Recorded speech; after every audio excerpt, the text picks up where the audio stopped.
Cleaning your gun and maintaining it. There's nothing more important. Now to clean your gun, it's the best thing to do is just disassemble it. Like this gravity fed, we've already got the cup off. I'm going to remove the air cap, fluid needle,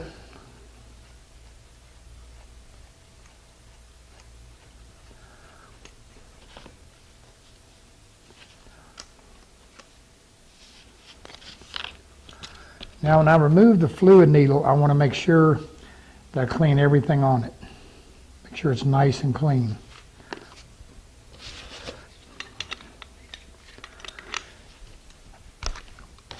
Now one of the things you want to do when you're through spraying, whatever the medium is that of the product that you're spraying, meaning if you're using water-based, water. If you're using lacquer, lacquer thinner. You know, and you got to be careful because there's a lot of these, particularly in solvent-based, there's a lot of these lacquers that are now acetone-based. If that's the case, you want to use acetone. You want to flush it out good. Now, you take it apart, and usually with every gun, and you can also buy them, you're going to see these little round brushes.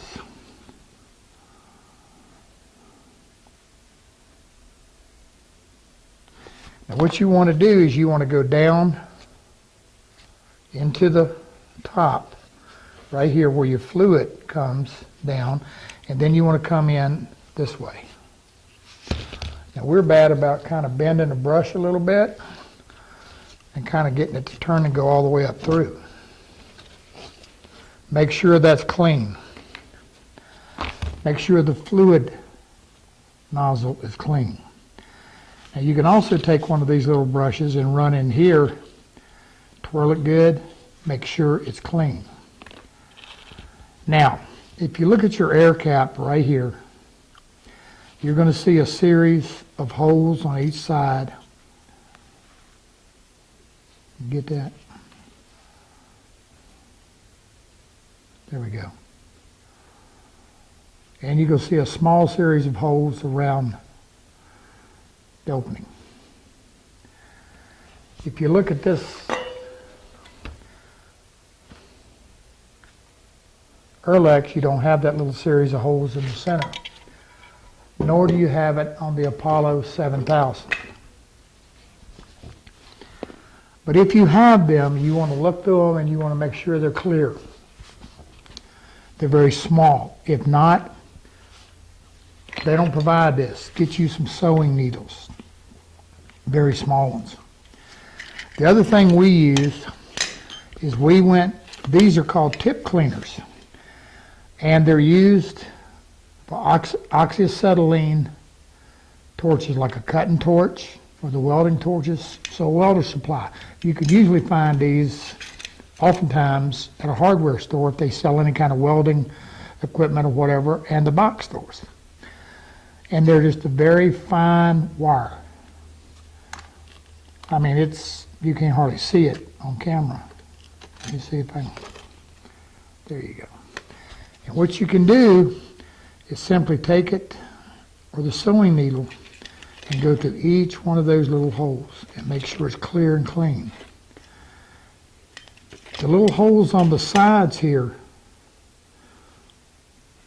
they're a little bit more difficult. But you can also take pipe cleaner, the tip cleaners, because they're kind of soft, but they'll bend. You can work them through there to make sure it's open.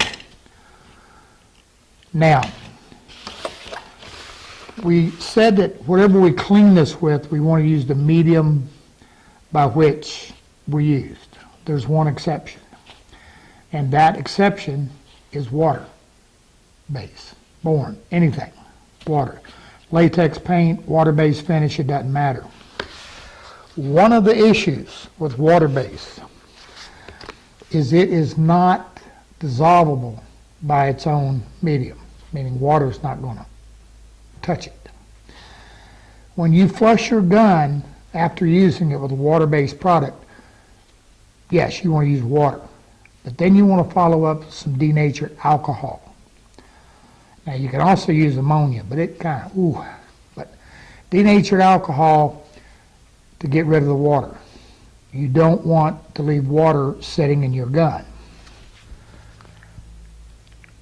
You can use alcohol also to flush, again, the water base. But if you let that water base finish dry at all,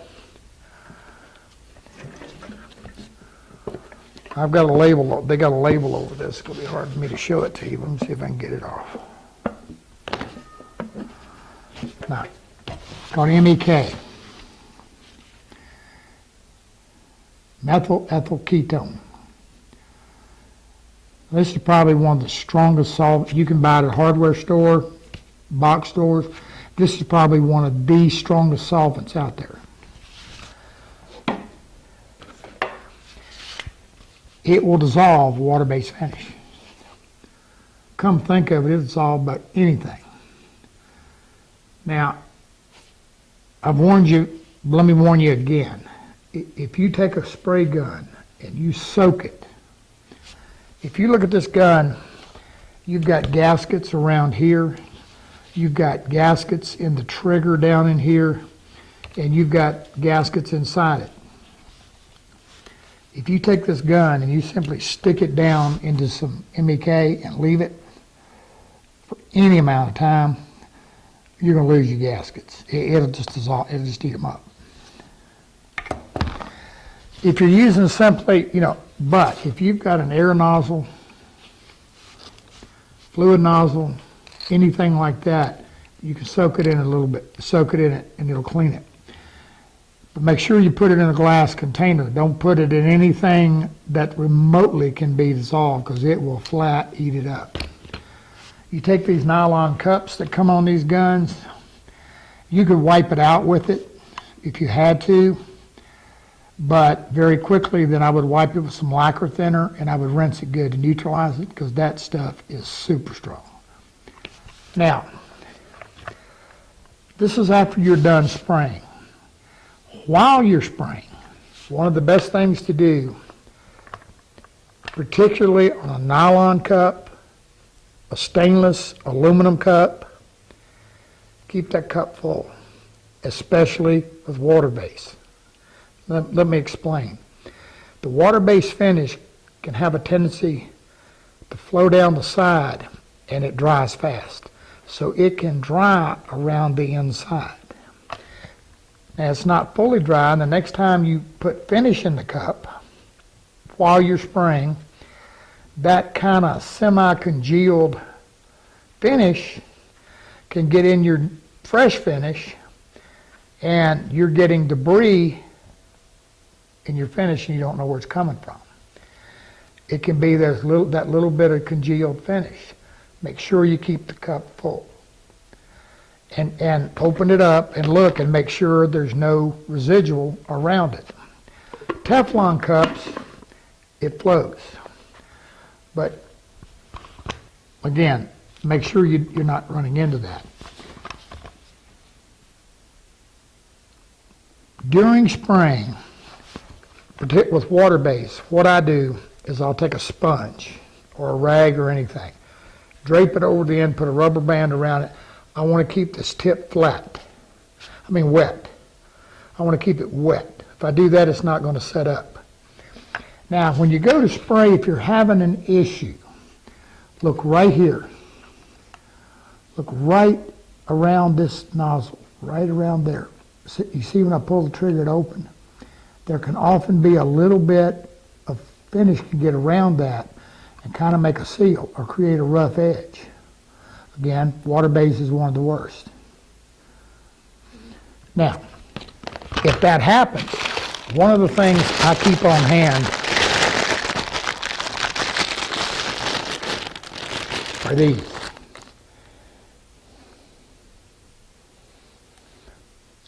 Here's a stainless, here's a nylon, stainless, and a brass. Basically looks like a toothbrush.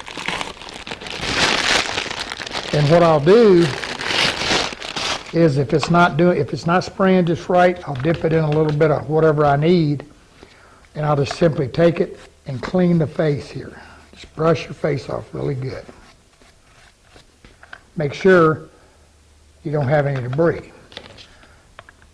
Now, every spray gun has to breathe. In the case of this gravity fed, if you look right here, you've got a little cap on top. And right here, there's a little teeny hole.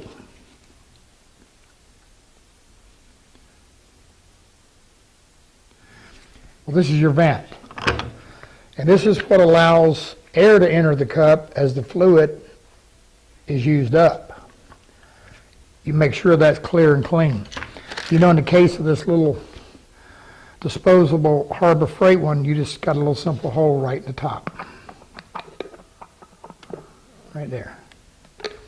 It's got a vent, it's got to breathe. In the case of the Erlex or the two Apollos, we have our pressure hose. Now, one of the things you want to watch is if fluid can back up into this hose and clog it. You also notice you have a check valve. Now, what this valve is about, this allows pressure to go into the cup, but doesn't allow it to back out. It's a one-way valve. And you want to make sure all that's functioning and working good. And make sure, again, this doesn't get clogged up. If you open it, you're going to see the vent. Make sure that stays clear. Now, I bought these at Harbor Freight as well. These are just called an Airbrush cleaning brushes. Very inexpensive. Kind of like the tip cleaners. So what I'll do is I take one of these and I run up my vent tube. Get the right one. There we go. And I make sure it's all nice and clean all the way up. If you get finish somehow into your check valve, you can flush it out, but you know, it can damage them pretty quick. If that's the case, just replace it. They're not very expensive. Matter of fact, we try to keep a couple around just in case. These same little airbrush cleaning brushes. Back to that same air cap here, where we've got these holes, you can use it to try to work through the side holes. Bend it, get in there, clean them out. Keeping this thing clean is everything. Make sure your gaskets are kept clean. Now, speaking of the gaskets, here's a trick. When you're storing your gun, if you store your gun with the cup on fully tight, over time you just keep compressing and compressing that gasket. What I prefer to do is put it on and just barely snug it.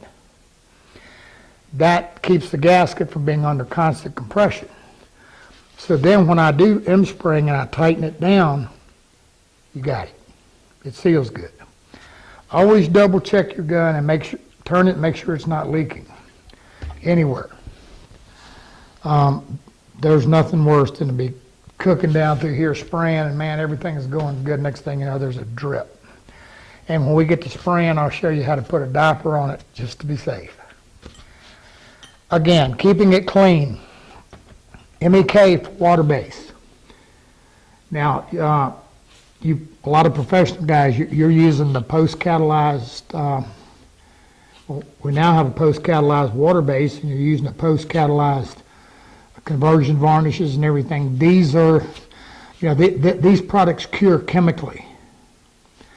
So, like an epoxy, they can be tough too. And if you let that finish set up and dry, you just can't hardly get it off no matter what you do. But again, the MEK will typically get it off. But watch your gaskets.